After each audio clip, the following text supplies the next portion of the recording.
Hello friends, welcome to defence matrix. तो Turkey द्वारा जब से steel dome air defence system introduce कराया गया है तब से कई रिक्वेस्ट आ रही हैं कि हम इसके बारे में चर्चा करें, क्योंकि ये कयास लगाए जा रहे हैं कि ये सिस्टम पाकिस्तान को भी जा सकता है और पाकिस्तान इनमें इंटरेस्ट शोकेस भी कर सकता है, क्योंकि Chinese air defence systems operation Sindoor के दौरान पूरी तरीके से फेल रहे थे। वहीं पर अमेरिका द्वारा जो एडवांस एयर डिफेंस सिस्टम्स हैं पाकिस्तान को ऑफर नहीं किए जा रहे हैं, तो ले देकर इनके पास टर्की बचता है, जिन्होंने एक नया एयर डिफेंस सिस्टम इंट्रोड्यूस कराया है।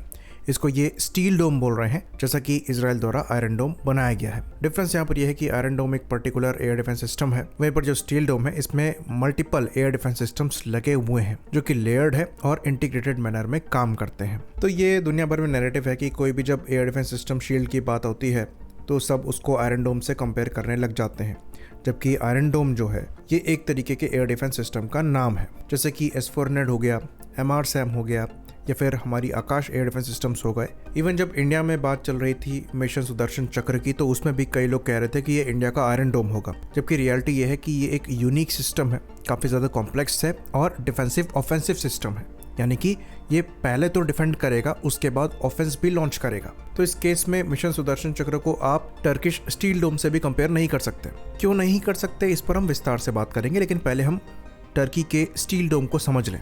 तो ये जो स्टील डोम है ये बेसिकली टर्की का डोमेस्टिक एयर डिफेंस सिस्टम है, जो कि इंटीग्रेटेड आर्किटेक्चर पर है और इसमें डिफरेंट टाइप के एयर डिफेंस सिस्टम है जो कि स्मॉल रेंज से मीडियम रेंज तक जाते हैं। लॉन्ग रेंज की बात करें तो जो लॉन्ग रेंज के मिसाइल्स हैं ये फिलहाल अंडर डेवलपमेंट में है।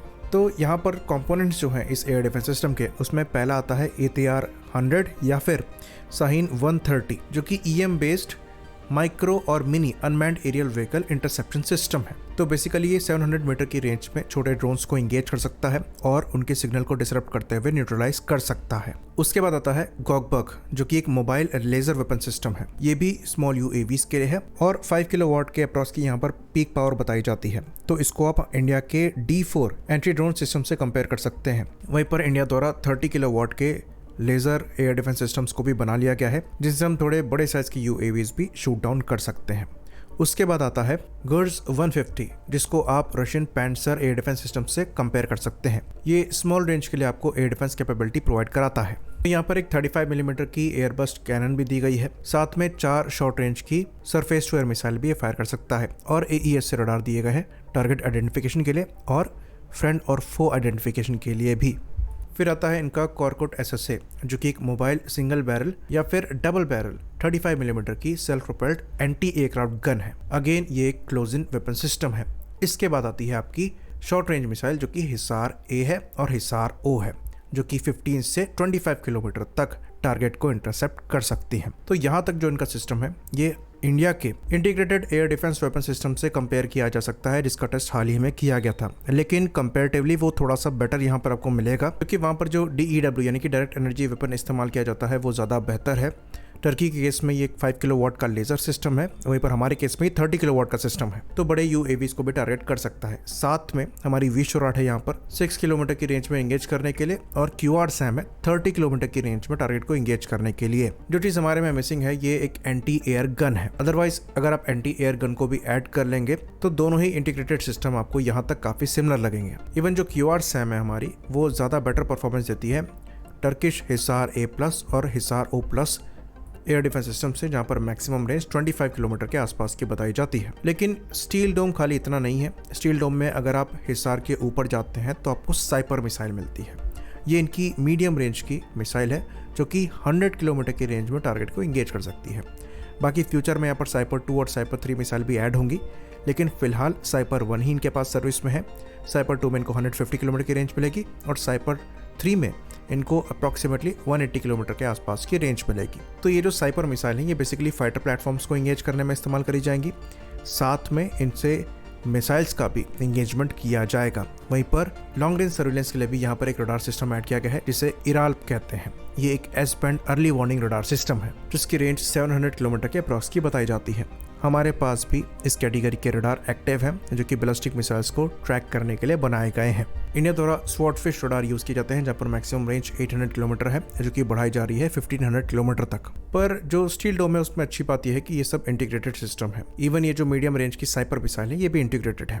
तो स्टील डोम एक डिसेंट सिस्टम मालूम होता है, मीडियम रेंज तक टारगेट को एंगेज कर सकता है, पर जिस तरीके से इसको प्रमोट किया जा रहा है ये वैसा भी नहीं है।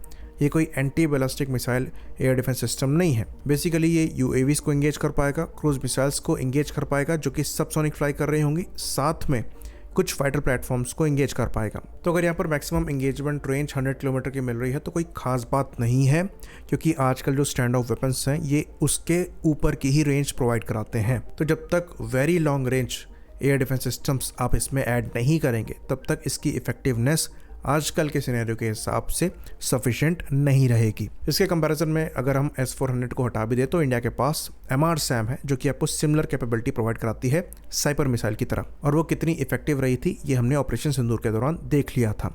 तो हमारा जो इंटीग्रेटेड एयर डिफेंस सिस्टम बन रहा है जिसमें प्रोजेक्ट कुशा भी इंक्लूडेड होगा वो बिल्कुल डिफरेंट होने वाला है, और वो पूरे इंडिया को कवर करेगा। लॉन्ग रेंज इंटरसेप्शन भी परफॉर्म करने में सक्षम होगा, जहाँ पर जो इंटरसेप्शन रेंज है ये 3 से 400 किलोमीटर तो होगी ही, साथ ही साथ एंटी बैलिस्टिक मिसाइल सिस्टम्स भी ऐड होंगे, और सर्वेलेंस के लिए भी मल्टीपल रडार्स का नेटवर्क होगा जिसमें आपके नॉर्मल ग्राउंड बेस्ड रडार्स तो होंगे ही, साथ में सैटेलाइट्स भी इंक्लूडेड होंगी और आपके एवैक्स भी इंक्लूडेड होंगे। तो हमारा जो मिशन सुदर्शन चक्र है वो बहुत ज़्यादा सोफिस्टिकेटेड होने वाला है, इसलिए वहाँ पर डेवलपमेंट के लिए टाइम दिया गया है। अदरवाइज हमारे पास अभी भी ऐसे एयर डिफेंस सिस्टम है जो कि लॉन्ग रेंज में टारगेट इंटरसेप्ट कर सकते हैं। ऑपरेशन सिंदूर में S-400 ने अपनी कैपेबिलिटी प्रूव करी थी, लेकिन जो चैलेंज है यहाँ पर ये चीज़ों को इंटीग्रेट करने का है, ये नेटवर्क ऑपरेशंस को परफॉर्म करने का है, और यही मिशन सुदर्शन चक्र में सबसे बड़ा टास्क है, जिसका एक ट्रेलर अभी दिया गया है IADWS के टेस्ट से, जो कि काफ़ी हद तक मैच करता है टर्की के स्टील डोम से, अगर हम इनकी मीडियम रेंज की मिसाइल को यहाँ से एक्सक्लूड कर दें जो कि साइपर है। तो ये जो स्टील डोम सिस्टम है ये डिसेंट है, पर उतना भी इम्प्रेसिव नहीं है जितना प्रमोट किया जा रहा है। ये चीज़ हम जानते हैं कि टर्की द्वारा जितना बनाया जाता है उससे 10 हाथ आगे जाके प्रमोट किया जाता है, और कुछ हद तक ये स्टील डोम में भी है। क्या पाकिस्तान इसको एक्वायर कर लेगा तो उनको कोई बहुत बड़ा बेनिफिट मिलने वाला है? तो ऐसा हमें नज़र नहीं आ रहा है। हमारे पास लॉन्गर रेंज के स्टैंड ऑफ वेपन्स हैं जो कि हाई स्पीड अटैक करने में सक्षम है, तो उनके अगेंस्ट में ये सिस्टम कितने कारगर साबित होंगे ये क्वेश्चनेबल है, क्योंकि जो चाइनीज़ एयर डिफेंस सिस्टम्स हैं वो भी काफ़ी इंप्रेसिव थे पर वो ज़्यादा कुछ नहीं कर पाए। हाँ, ये सिस्टम ये यूज़ कर सकते हैं UAVs के अगेंस्ट में, जो अगेन कोई छोटा मोटा खतरा नहीं है, एक सीरियस थ्रेट बन चुका है। तो अगर पाकिस्तान को ये सिस्टम मिलते हैं तो कुछ हद तक उनको बेनिफिट होगा, पर यहाँ कोई गेम चेंज नहीं होने वाला है। आई होप आपके सारे डाउट्स मैं यहाँ पर क्लियर कर पाया हूँ। इसी बात पर इस वीडियो को भी हम ख़त्म करेंगे। लाइक करिए, सब्सक्राइब करिए। जय हिंद।